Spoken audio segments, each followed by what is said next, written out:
Hi, this is Enneagram Life, and my name is Damien. Today I'm going to talk to you about Enneagram Type 1, a general overview.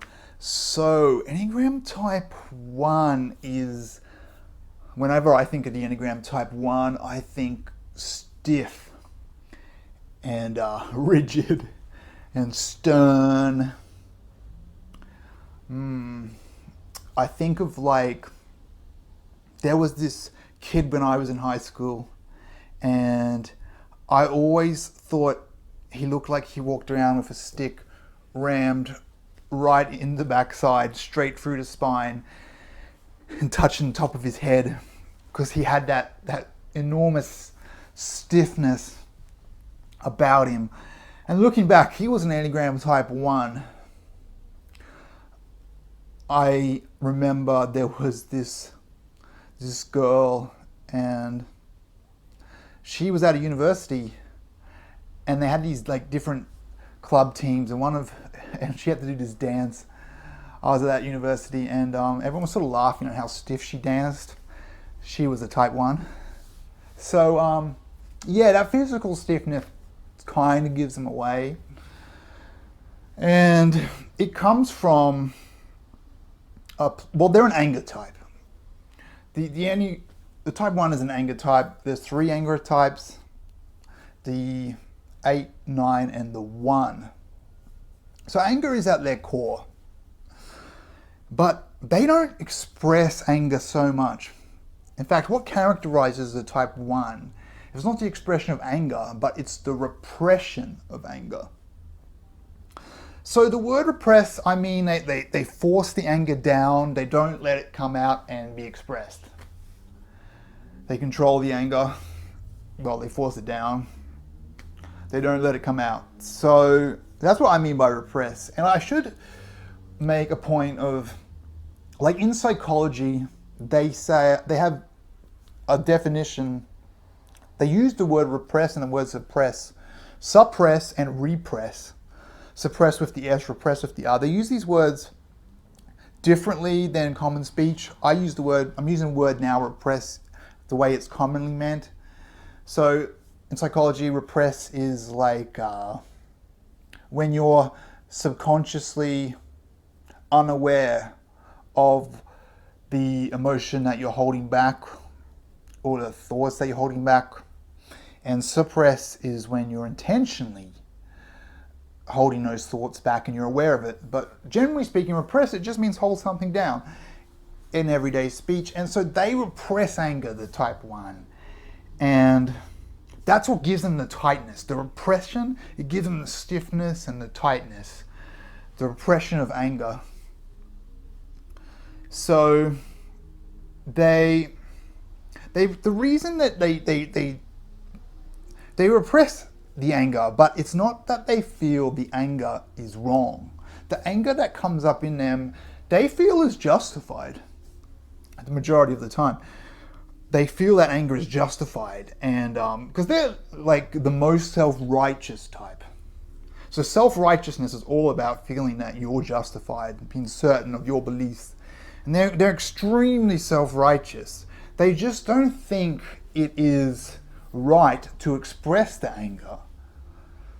They think the anger is right, it's correct, the thing for them to be angry at, the people they're angry at, and the things they're angry at. And they're angry at a lot of people and a lot of things deep down, but they repress that because they don't think it's right to let it out. Yeah, so self-righteousness. That's definitely a really big word to explain the Type 1s, and that's all about seeing the world. It comes from seeing the world in black and white, looking through that lens of black and white, right and wrong, should and shouldn't. This is really deep at the core of what the 1 is all about. Looking at the world through that lens, the right and wrong lens. And it is a religious type thing, but it doesn't have to be. There's plenty of atheist Type 1s, and so then it can become an ethical thing. There's a lot of ethical type 1s out there. And it's not even just about, belief systems. It certainly is, very often is.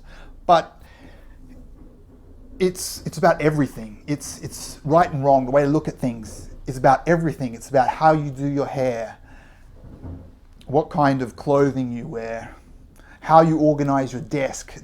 They look at everything through this lens of right and wrong. Obviously, I don't mean everything in terms of every single thing. I just use that word generally. But generally speaking, yeah, they look at everything through right and wrong. Should and shouldn't. Yeah. So they are looking at the world like that. People like that. These people are right people, these are wrong people. What he's doing is right, what she's doing is wrong. Their beliefs are right, his beliefs are wrong. All of this kind of stuff, 100%. But it happens internally too, very much so. Their internal monologue is very critical. And this self-scrutinizing is happening all the time. And a lot of their self-righteousness comes from that too. Like they feel that they self-scrutinize so much that they must be right. Because they've done the time and the work of examining themselves and looking at themselves, like they're constantly doing that.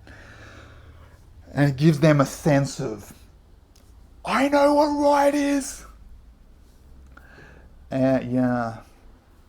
So when they are in a place of, a positive place, a place of growth, they move to the type 7.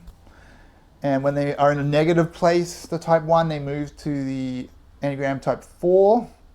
So in growth, they're moving to the 7, because the 7 is all about letting go of responsibility and being fun and spontaneous. And so that's kind of a good place. If the 1 is doing that, they're in a good place. They're letting go of all of that black and white and right and wrong, and they're seeing other things, because it's not about letting go of right and wrong as though that right and wrong don't exist. It's about seeing other things, concentrating on how good it feels when a wave from the ocean, how good it feels to be in the ocean, to feel a wave, or concentrating on all of the colors, not just black and white, seeing all of the colors, friendships, looking at friendships, concentrating on friendships, concentrating on the value of friendships, or concentrating on travel, the value of travel, these kind of things. That is the movement towards growth. And the movement, at times of stress, the movement in stress for the Enneagram Type 1 towards the 4, that really, it's really goes into that whole, the slightly sort of, it's all about feeling that the type 4 is about being unique and feeling they're special. And then the type 1 gets into that, and they feel they're super special and unique, and they're the only person that knows. Yeah, they're like, or they're part of a chosen group that knows.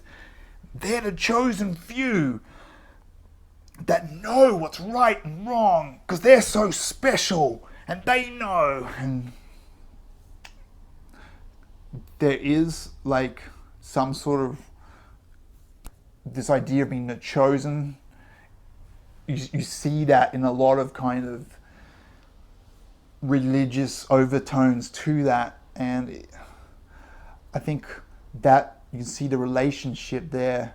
But it's like I said, it doesn't have to be about religion. It's about the concept of self-righteousness and being right and wrong, which often does relate to religion. It doesn't have to be that they're chosen by a higher power. They might feel chosen just because they have the knowledge of what's right and wrong and others don't. So they're really special and unique and have the right to be judgmental of others. Because everyone else, they're all wrong, but no. This type 1, they're special. Yeah. So, generally speaking, the type 1 is kind of a stickler. Stickler for the rules, yeah. Stickler for the rules. Rigid, stern. But, there's a good side to that. There's general positive things that are associated with the type 1. They're seen often as responsible, determined, trustworthy. So yeah, like two sides of the coin. Anyway, if you like this, please comment, subscribe, and press the like button.